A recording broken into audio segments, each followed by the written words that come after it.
ओम नमो भगवते वासुदेवाय. अथ कोण चत्वारिशोऽध्याय. श्रीकृष्ण बलरामांचे मथुरागमन. श्रीशुक म्हणतात, रामकृष्णांनी अक्रूराचे चांगल्या तऱ्हेने आदरातिथ्य केले. तो आरामात पलंगावर बसला. येताना वाटेत ज्या ज्या इच्छा त्याने मनात बाळगल्या होत्या त्या सर्व पूर्ण झाल्या. राजा, लक्ष्मीचे आश्रयस्थान असलेले भगवान प्रसन्न झाल्यावर मिळणार नाही असे काय आहे? तरी सुद्धा भगवतपरायण भक्तजन कोणत्याही वस्तूची इच्छा करीत नाहीत. संध्याकाळचे भोजन झाल्यानंतर देवकीनंदन भगवान श्रीकृष्णांनी अक्रूराला कंसाच्या नातलगांशी वागणे कसे असते हे विचारून त्याच्या पुढील कार्यक्रमाविषयी विचारले. श्रीकृष्ण म्हणाले, काका, आपले मन पवित्र आहे. आपण आलात, आपले स्वागत असो. मी आपले कल्याण इच्छितो. मथुरेतील आमच्या आप्तस्वकीयांचे कुशल आणि आरोग्य बरे आहे ना? अहो, आमचा फक्त नावाचा मामा कंस म्हणजे आमच्या कुलाची व्याधीच आहे. ती वाढत असेपर्यंत आम्ही आमचे आपिष्ट आणि त्यांची मुले बाळे यांच्या खुशालीविषयी काय विचारावे? काका, कितीही खेदाची गोष्ट आहे. माझ्यामुळेच माझ्या निरपराध आणि सदाचरणी मातापित्यांना अनेक हाल अपेष्टा सहन कराव्या लागल्या. माझ्यामुळेच त्यांना तुरुंगात टाकले गेले आणि माझ्यामुळेच त्यांची मुले मारली गेली. पुष्कळ दिवसांपासून माझी अशी इच्छा होती की आपल्यापैकी कोणाची तरी भेट व्हावी. सुदैवानं आज ती इच्छा पूर्ण झाली. काका, आता आपण मला हे सांगा की आपण येथे येण्याचे कारण काय?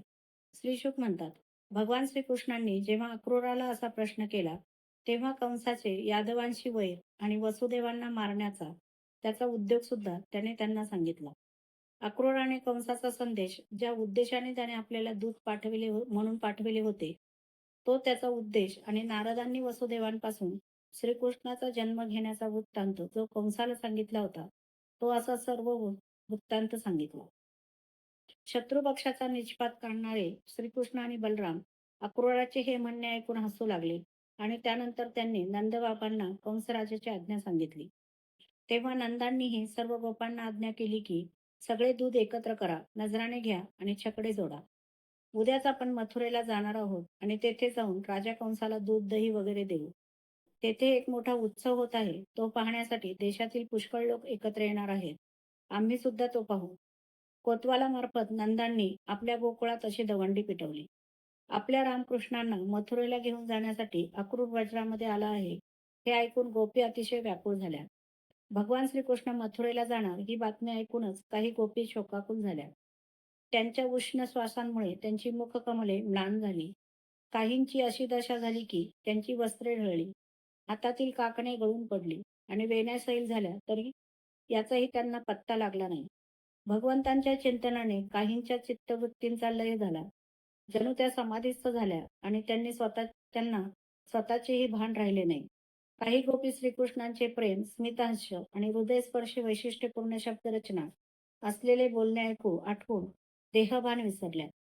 भगवंतांचे आकर्षक चालणे, हावभाव, प्रेमपूर्ण स्मितहास्ययुक्त पाहणे, सर्व शोक मिटवणारी थट्टा आणि अलौकिक लीला हे सर्व आठवून त्यांच्या विरहाच्या भीतीने त्या व्याकुळ झाल्या. त्यांचे जीवनच श्रीकृष्णमय झालेले असल्यामुळे त्यांच्या डोळ्यातून अश्रू वाहू लागले. साऱ्या जणी एकत्र येऊन गटागटाने आपापसात म्हणू लागल्या. गोपी म्हणाल्या, हे विधात्या, हे विश्व घडवतोस खरे, परंतु तुझ्या हृदयात दयेचा लवलेश नाही. प्रथम तू मैत्रीने आणि प्रेमाने जीवांना एकमेकांशी जोडतोस, परंतु त्यांच्या इच्छा पूर्ण होण्याआधीच तू विनाकारण त्यांची एकमेकांपासून ताटातूट करतोस. तुझा हा खेळ लहान पोरासारखाच नव्हे का? हे विधात्या, आम्हाला मुकुंदाचे मुखकमल दाखविलेस. किती सुंदर आहे ते. काळे कुरळे केस ज्याच्यावर भुरभुरत आहेत, सुंदर गाल आणि उभार नाक यांनी शोभणारे आणि स्मितहास्याच्या लकेरीने सगळा शोक दूर करणारे असे ते मुखकमल आता मात्र आमच्या दृष्टीआड करीत आहेस. केवढा हा तुझा दुष्टपणा. तूच क्रूर आहेस, मात्र अक्रूर नाव घेऊन येथे आलास आणि तूच आम्हाला दिलेले हे डोळे मूर्खासारखे आमच्यापासून काढून घेत आहेस. यांच्याद्वारेच आम्ही श्रीकृष्णाच्या एकेका अंगामध्ये तुमच्या सृष्टीचे संपूर्ण सौंदर्य निरखून पाहत होतो. काय आमचे दुर्दैव! हे नंदनंदन, एका क्षणात प्रेम सोडून देऊन ज्या आम्ही आपले घरदार, सगळे सोयरे, पतिपुत्र इत्यादींना सोडून यांच्या दासी झालो आणि ज्या यांच्यासाठी आज शोकाकुल होत आहोत, त्या आमच्याकडे आज पाहत सुद्धा नाही. कारण यांना नवे ते हवे ना. आजच्या रात्रीनंतर येणारा उद्याचा प्रातःकाल मथुरेतील स्त्रियांसाठी निश्चितच अतिशय आनंददायक असेल. त्यांची पुष्कळ दिवसांची इच्छा उद्या पूर्ण होणार. कारण जेव्हा वज्रराज श्यामसुंदर मथुरेत प्रवेश करतील, तेव्हा त्यांना त्यांचे कटाक्षातून प्रकट होणाऱ्या स्मितरूप मधुरसाने युक्त श्रीमुख मनसोक्त पाहता येईल. आमचे नंदकुमार धैर्यवान असून जरी वडील माणसांच्या आज्ञेत वागणारे असले, तरी मथुरेतील युवती आपल्या मधाप्रमाणे मधाळ वचनांनी त्यांचे चित्त आपल्याकडे वेधून घेतील आणि हेही त्यांचे लज्जायुक्त स्मितहास्य आणि विलास पाहून तेथेच रमतील. मग ते आम्हा गावंढळ गवळणींकडे परतून कशाला येतील बरे? आज रमारमण, गुणसागर, देवकीनंदनाच्या दर्शनाने मथुरेतील दाशार्ह लोक, भोज, अंधक आणि वृष्णवंशी यादवांचे डोळे निश्चितच धन्य होतील. त्याचबरोबर जे लोक येथून मथुरेला जाताना वाटेत त्यांना पाहतील, ते सुद्धा तृप्त होतील. पहा सख्यांनो, इकडे आम्ही गोपी इतक्या दुःखित होत आहोत आणि हा अक्रूर आमच्या परमप्रियतम श्यामसुंदरांना आमच्या डोळ्याआड लांब घेऊन निघाला आहे. शिवाय 2 गोष्टी सांगून आम्हाला धीरही देत नाही. अशा या अत्यंत क्रूर पुरुषाचे नाव अक्रूर असायलाच नको होते. सख्यांनो, जराही दयामाया नसलेले हे श्रीकृष्णही रथात बसले सुद्धा. वेडे गोपगणही छकड्यातून त्यांच्याबरोबर जाण्याची किती घाई करीत आहेत. आणि आमच्यातील जाणती वृद्ध मंडळीही तिकडे कानाडोळा करीत आहेत. आजच दैव आज दैवच आमच्यावर उलटले आहे हेच खरे. चला आपणच जाऊन माधवांना अडवू. आपल्या घरातील वृद्ध किंवा नातलग आपले काय करणार आहेत? अर्ध्या क्षणासाठी सुद्धा सोडण्यास कठीण अशी मुकुंदाची सोबत आमच्या दुर्भाग्याने आज आमच्यापासून हिरावून घेऊन आम्हाला व्याकुळ करून सोडले आहे. सख्यांनो, ज्यांचे प्रेमपूर्ण मनोहर स्मितहास्य, गूढ अशा गोड गोड गोष्टी प्रेमाने लिलेने पाहणे आणि दिलेले आलिंगने यामुळे आपल्या त्या रासक्रीडेच्या रात्री एका क्षणात संपल्या असे आपल्याला वाटले. आता त्यांच्याखेरीज ही अपार विरह व्यथा आम्ही कशी नाहीशी करावी बरे? दररोज सायंकाळी गोपाळांनी वेढलेले ते बलरामांसह गायी चारून वनातून परत येत. त्यावेळी त्यांचे काळेभोर पिवळे केस आणि गळ्यातील पुष्पहार गायींच्या खुरांमुळे उडालेल्या धुळीने माखलेले असत. बासरी वाजवत आणि स्मितहास्ययुक्त कटाक्ष टाकीत ते आमची हृदये गिद्ध करीत. त्यांच्याखेरीज आम्ही कशा जिवंत राहू बरे? श्रीशुक म्हणतात, असे बोलणाऱ्या अत्यंत विरह व्याकुळ गोपी लाज लज्जा सोडून हे गोविंदा, हे दामोदरा, हे माधवा म्हणत गळा काढून रडू लागल्या. अशा प्रकारे रडण्यातच गोपींची सारी रात्र निघून गेली. सूर्योदय झाला. संध्यावंदन वगैरे नित्यकर्मे आटपून अक्रूर रथावर स्वार होऊन रथ हाकू लागला. नंद वगैरे गोप सुद्धा दूध, दही इत्यादींनी भरलेली मडकी आणि पुष्कळ भेटवस्तू घेऊन छकड्यात बसून त्यांच्या पाठोपाठ चालू लागले. याच वेळी प्रेमरंगात रंगलेल्या गोपी प्राणप्रिय श्रीकृष्णांजवळ गेल्या.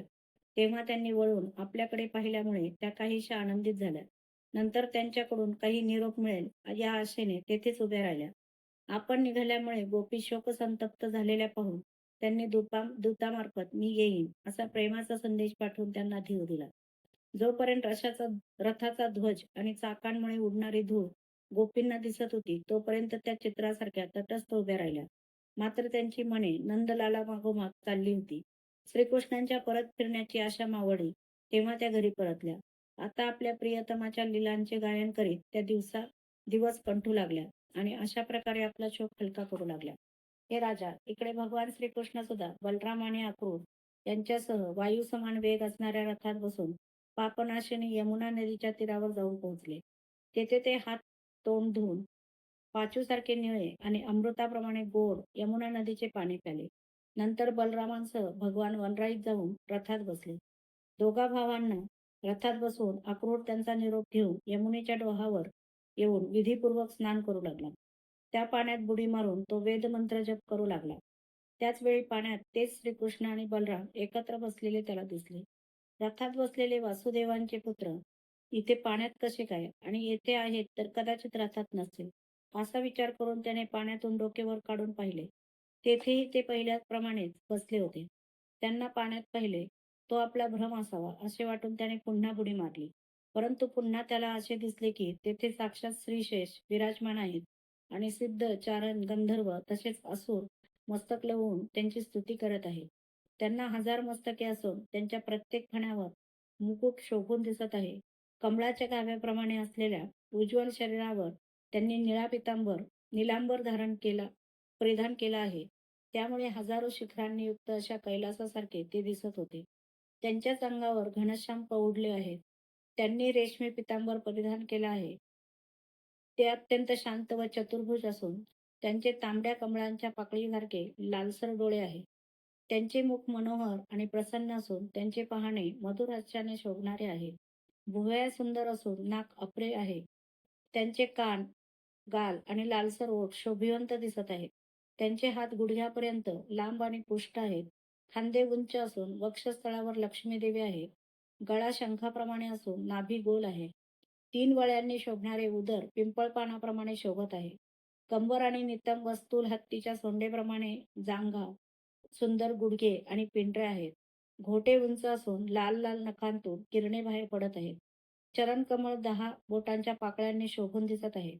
अत्यंत बहुमूल्य रत्नजडित असा मुकुट त्यांनी कडी, बाजूबंद, करदोडा, यज्ञोपवीत, हार, नुपुरे आणि कुंडले यांनी ते अलंकृत आहे. एका हातात कमळ शोभत आहे आणि इतर 3 हातांमध्ये शंख, चक्र व गदा आहे. वक्षस्थळावर श्रीवत्साचे चिन्ह, गळ्यात कौस्तुभमणी आणि वनमाला शोभत आहे.